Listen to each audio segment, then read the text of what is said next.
আসসালামু আলাইকুম, কেমন আছেন সবাই? আশা করি সবাই ভালো আছেন।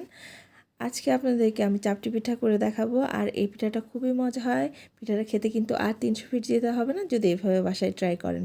তো আমি খুব সহজভাবে দেখানোর চেষ্টা করব। আশা করি আপনাদের সবার আজকের ভিডিও অনেক বেশি ভালো লাগবে। তো শুরু করছি।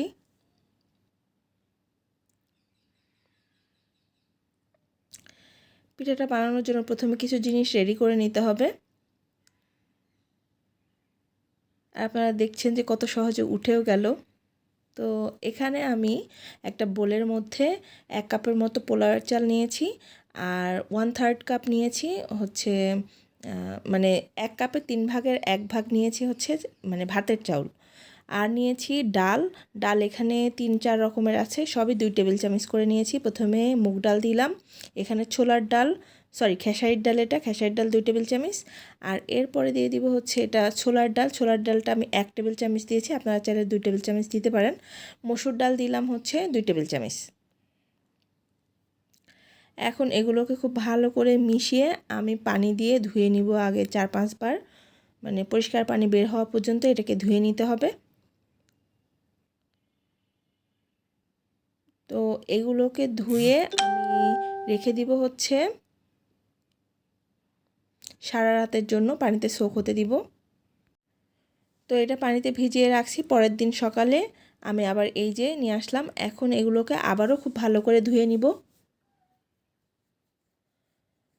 ভালো করে ধুয়ে নেওয়া হয়ে গেলে এখানে দিয়ে দিচ্ছি ঝালের জন্য কাঁচামরিচ। অবশ্যই এটা টেস্ট অনুযায়ী দিবেন, আপনারা যে যেরকম খেতে চান সেরকম দিবেন। 2টা ছোট সাইজের দেশি রসুন এখানে ছিলে কোয়াগুলা দিয়ে দিলাম।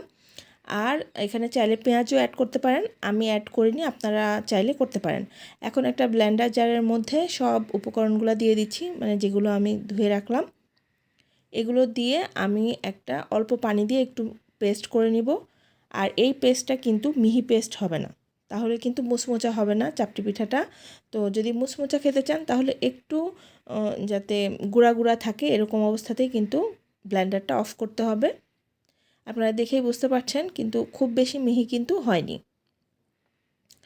আর আমার কাছে মনে হচ্ছে ব্যাটারটা একটু ঘন বেশি হয়ে গিয়েছে, তো 1/2 কাপ পানি এখানে আমি আরও অ্যাড করছি। আপনারা কিন্তু আপনাদের ভিডিওটা দেখে বুঝতে হবে যে কীরকম থিকনেসে আসবে। তো ওই রকম থিকনেসে আসা পর্যন্ত যতটুকু পানি লাগে আপনারা অ্যাড করে নেবেন। তো খুব ভালো করে আমি ব্যাটারটাকে গুলে এখানে পরবর্তী প্রসেসে যাচ্ছি। এখানে আমি অ্যাড করে দিব হচ্ছে হলুদের গুঁড়া 1/4 চা চামচ, মরিচের গুঁড়া 1/4 চা চামচের একটু বেশি দিব, কারণ আমি ঝাল পছন্দ করছি তাই। আপনারা কিন্তু চাইলে মানে কমিয়েও দিতে পারেন, আগে কিন্তু কাঁচামরিচ ব্যবহার করা হয়েছে, এটা কিন্তু মাথায় রাখতে হবে।